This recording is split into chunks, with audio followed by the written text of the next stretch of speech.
Hace un año exactamente comenzaba este triduo de la exaltación de la cruz en aquel santuario que estaba a mi cargo del Santo Cristo de la Quebrada, sin saber ni imaginar que al año iba a estar predicando ese triduo del Señor de la Salud, como le llaman ustedes aquí, ¿no es cierto?, en San José de Flores, los regalos pequeños de la providencia, consuelos en medio de las cruces. Y hablar de la exaltación de la cruz es hablar de aquella frase de nuestro Señor Jesucristo cuando le dijo a sus discípulos y a quienes los oían: cuando sea levantado en alto, todo lo atraeré hacia mí. Cuando sea levantado en alto, todo lo atraeré hacia mí. A veces la gente se queda en las cosas exteriores. ¿Cómo habrá sido la cruz de nuestro Señor Jesucristo? Nos interesa conocer esa curiosidad que tenemos, porque tenían los romanos muchos modos de crucificar, se crucificaba de muchos modos. La cruz en forma de tau, como una T, la cruz que tenemos nosotros, con el poste vertical clavado en tierra y el patibulum, o poste transversal, del cual se colgaba, se ataba o se clavaba al condenado. La cruz en forma de aspa o aspada, como las aspas de un molino, que también era utilizada en aquel momento para crucificar. A veces directamente los clavaban colgando de un solo poste, ¿Y cuántas cruces se multiplican si empezamos a ver el suplicio más horrible que haya inventado el hombre para vengar el mal? La cruz. Maldito el que muera en cruz, decía el Antiguo Testamento. Pero no nos debemos quedar en esa parte exterior de la cruz. Quizá nos venga bien reflexionar un poco que de los tormentos inventados por el hombre es el más terrible. En la cruz se muere por asfixia. Poco a poco el condenado va perdiendo fuerzas y como está colgado tiene que apoyarse en el clavo de los pies para poder respirar, si no el mismo peso del cuerpo le impide respirar. Y esa es la agonía, es la lucha del que muere en cruz. Sabían vivir hasta 3 días clavados y hasta 4 atados los condenados. Por eso allí se ve cómo se cumplieron las palabras del mismo Señor que dijo: nadie me quita la vida si no la doy. Él la dio cuando quiso. Tuvo aproximadamente 3 horas en la cruz, hasta el consumatum es, todo está consumado. Poco a poco se van perdiendo las fuerzas y uno se va asfixiando. Y para reflexionar sobre la cruz, queridos míos, hay que preguntarse el porqué de la cruz de nuestro Señor. ¿Cuál fue, no es cierto, la causa principal de esa cruz? Y vamos a ver en el huerto aquel Señor orando al Padre, cuando la divinidad se eclipsó por un instante para que Él pudiera sufrir, dicen los padres de la Iglesia, se escondió la divinidad y Jesús clama a su Padre: Padre mío, si es posible, pase de mí este cáliz, mas no se haga como yo quiero, sino como tú quieres. ¿Cuál es la causa principal de la cruz del Hijo? El Padre. Dios no perdonó por amor a nosotros la cruz de su Hijo. ¿Y qué motivos tenía? Y en primer lugar, el pecado original y todos los otros pecados de todos los hombres de todos los tiempos. San Pablo va a decir, lo hizo pecar a su Hijo, al que era inocente. En el caso de Jesús, nuestros pecados, dice Isaías, con sus llagas fuimos curados, con sus cardenales, con sus llagas. Llevó sobre sí nuestros pecados y los clavó en la cruz. ¿Y qué otro motivo tenía el Padre, causa principal y primera de todo, para no perdonar la cruz a su Hijo, para que no pasara aquel cáliz de amargura?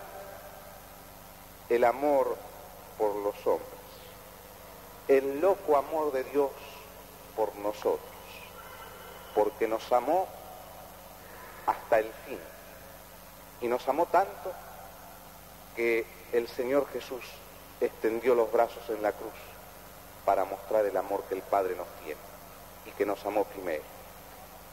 Esos son los motivos de la cruz. ¿Queda algún otro? Sí, queda algún otro. Para abrirnos las puertas del cielo, queridos míos. Para eso, el Padre, teniendo en cuenta esos motivos que nosotros vemos con nuestra pobre luz natural de la razón iluminada por la fe, decimos, el Padre fue la causa primera de esa cruz redentora de su Hijo. Y perdonó a Isaac, el hijo de Abraham, pero no perdonó a su propio hijo. Que pase, Padre, de mí este cáliz, pero no se haga como yo quiero, sino como tú quieres. Y acá recuerdo, lo llevo en el alma, aquel muchachito que era pastor en Villa de la Quebrada, en donde estaba el santuario. Tenía sus rebañitos, su hato de cabritas. Y una de estas noches, me acuerdo que terminada la misa le pasábamos las películas del Rosario, del Padre Peito. Y le pasábamos las películas de la Pasión. Sacábamos los bancos de la iglesia, pero yo estaba afuera con el espectáculo de la sierra, a modo de los anfiteatros griegos.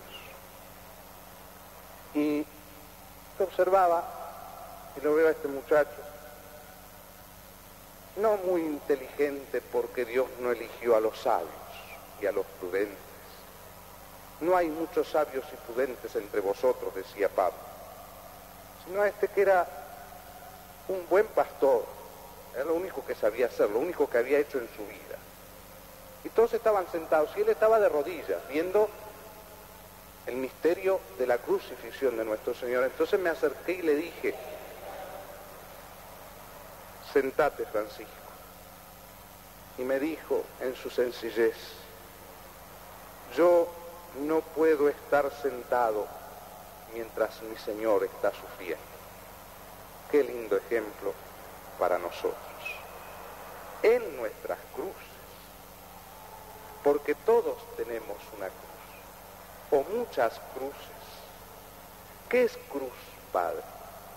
Así como hay muchas formas de cruces, ¿qué es cruz? Cruz es aquello que te quita algún bien que tú tienes, de todos los bienes, bienes temporales, los bienes del cuerpo, los bienes del alma, la misma vida. Eso es cruz. Dios quiere indirectamente incluso todas esas cruces. ¿No las quiso acaso para su Hijo? ¡Qué lección! Lo primero que tenemos que aprender frente a la cruz. Dios es la causa primera de nuestras cruces. Cuando vemos a Dios encima como Jesús, Padre mío, si es posible, pase de mí este cáliz. Pero no se haga como yo quiero, sino como tú quieres.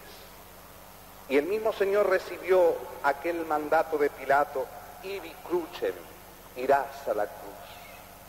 Así también nosotros, porque el cristiano ha de ser otro Cristo. Y entonces, el reflexionar sobre Dios como causa primera y principal de nuestras cruces, de nuestros males, de nuestras tribulaciones.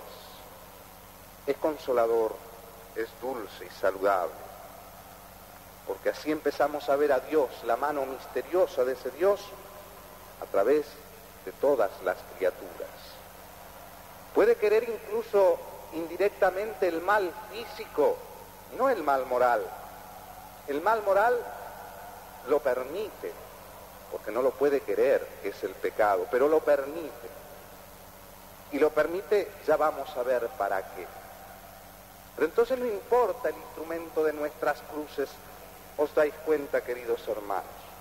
No importa la cara de mi enemigo que me persigue. No importa esta enfermedad que me postra. No importa aquella oscura inclinación que llevo y que a veces ni me atrevo a decir en confesión. Importa que Dios de algún modo está encima de esa cruz. Y está encima de esa cruz, ¿por qué? Y está encima de esa cruz, dice San Agustín, porque es Padre sapientísimo y médico amorosísimo. Porque los motivos de nuestras cruces, ¿cuáles son? Los mismos motivos por los cuales llevó el Señor Jesús la cruz. La única diferencia, que en Él era inocente, no había pecado. Y en nosotros encima está nuestro pecado actual, no solo el original, sino nuestros pecados. Y entonces, como son nuestros pecados, ¿no es cierto?, los motivos, Dios usa de nosotros, de las cruces, de las tribulaciones, como pena de nuestros pecados y como medicina, porque es buen médico, dice San Agustín. Entienda el hombre que Dios es médico y que la cruz es medicina para sanarlo y no pena para condenarlo. Cuando te curan te queman y cortan y tú das voces, mas el médico no condesciende con tu voluntad por darte eterna salud. Ahí empieza a abrirse el horizonte. ¿Por qué de la cruz? ¿Por qué el Padre? Porque quiere darme la eterna salud como buen médico, entonces cura. No como la gente dice, ven al revés. Esta tribulación, esta pena, Padre, esta cruz, porque Dios no me quiere. No, si es cuando te quiere. Si es cuando te quiere justamente, cuando manda la cruz. Esa cruz que es luz y esa cruz que es camino. Agustín va a decir, es la única barca que tenemos para salvarnos del diluvio, como el arca de Noé, y llegar a la ribera de la eternidad. No como pena, sino como consuelo. Fíjense, hay que entenderlo, hoy estamos rodeados de tribulaciones. Si empezáramos a contar nada más de los que estamos acá, las cruces, las penas. Y fíjense, causa el pecado, causa. ¿Otra más? ¿Otro motivo más? Sí, otro motivo más. Porque es prueba del amor de Dios. Y esto es lo difícil de entender para nosotros. La cruz es prueba del amor de Dios. Dice así el libro del Éxodo. Yo soy el Señor Dios tuyo, fuerte y celoso, que visito y castigo misericordiosamente para que se enmienden los pecados. Más adelante, en el Apocalipsis, libro santo y grande, arcano en la profundidad de sus misterios, a los que amo, yo los reprendo y castigo. Usa como papá que agarra al chico de las orejas, y por eso no manda las cruces. Al que Dios ama, castiga y azota al que recibe y tiene por hijo. San Pablo. Fíjense entonces cómo cambia nuestra visión frente a nuestro dolor, nuestro sufrimiento. A veces queremos escapar de la cruz, dice el Kempis. Queremos escapar de aquello que ningún santo ni patriarca escapó, de la cruz. ¿Y quién es el que quiere esta cruz en el fondo? Dios. ¿Para qué? Para curarme, para sanarme y para llevarme al cielo, para devolverme la salud y la vida. Porque por la cruz hemos de ir a la luz. Quiere decir que yo no tengo que pensar como piensan tantos. Dios no me quiere, Dios se olvidó de mí. Eso lo podía pensar Job, que al pobre le robaron los ganados, se le mataron los hijos, le agarró lepra en la piel, y lo que es peor, tuvo una mujer necia. Es feo aguantar una mujer necia, que le dijo: muérete, maldice a tu Dios y muérete. Por eso es necia, porque necio es el que dice Dios no existe. Y Job decía: pero Señor, ¿qué culpa tengo yo de todo esto que me pasa? Porque no veía claro el cielo todavía. Pero nosotros ya vemos, queridos míos, el claro el cielo. Sabemos que aquel es nuestro fin. Y entonces que la cruz es el camino. ¿Cuántas angustias hay en estos días que corren? Vivimos angustiados. Y a veces como el que está muriendo en cruz, va perdiendo fuerzas y va ahogándose y cada vez se tiene que apoyar con más fuerza. Si es que vemos a la cruz pelada, pero si la vemos con Cristo, entonces es redención. Si la vemos sin Cristo, suplicio. La podemos ver del lado de atrás o del lado de adelante. Si la vemos del lado de adelante, entonces cobra sentido nuestra cruz. Esa cruz, ¿no es cierto?, tiene el sentido redentor. Esa cruz es la puerta y el camino.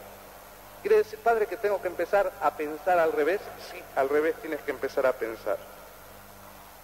Cuando no tengo cruces es lo peligroso y lo grave. Cuando las cosas andan muy bien, ahí me tengo que asustar un poco, porque dice Ezequiel profeta: yo dejaré, ¿no es cierto?,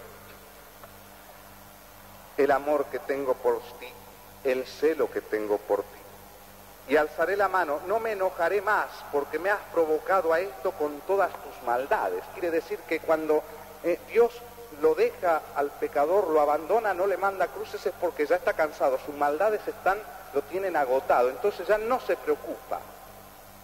Es al revés de lo que pensamos nosotros. Cuando no hay cruces es cuando las cosas van mal para Dios.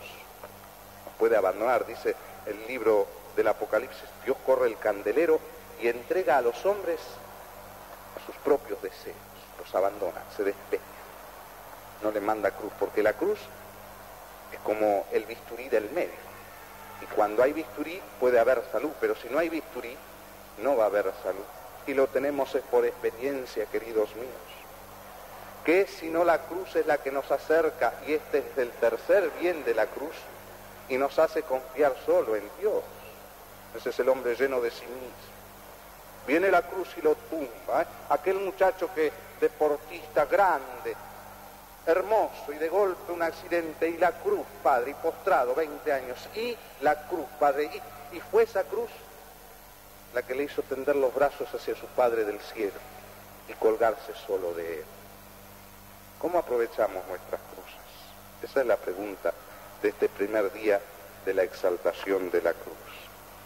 ¿Cómo puedo sufrir? ¿Cómo puedo, Padre, estar sentado mientras mi Señor está sufriendo? ¿Qué lección me dio Francisco? Me la dio para que aprendiera a consufrir con Cristo, para que uniera mis dolores a esos de Cristo, y su cruz fuera mi cruz, y mi cruz la de ese Señor que la llevó por mí. Por eso entonces, frente a las cruces, queridos, lo primero, aceptar y saber que Dios me está queriendo, que mis miras son tan cortas que no me doy cuenta, pero que mi Señor es Padre amorosísimo, que mi Señor es médico, sapientísimo, y que me está conduciendo al cielo como a niño chiquito cuando el papá le tira las orejas. Le pido a la Virgen esa gracia, no desaprovechar entonces nuestras cruces. Fue tanto el amor que le tomaron a la cruz, ¿no es cierto?, los santos, que incluso deseaban sufrir cruces porque eran un gozo para ellos. Ahí tenéis a Margarita de Lisieux, a Teresita de Lisieux. ¿Qué dice Teresita? Ya todo sufrir me es dulce, todo sufrir me es dulce, toda cruz me es dulce, porque sabía que era el camino que la llevaba a la vida. Termino pidiéndole a la Virgen eso que le tenemos que pedir nosotros, que somos pecadores, y que lo expresa muy bien el poeta. Algo te queda aún de cualquier modo, oh pobre corazón, harto de llanto.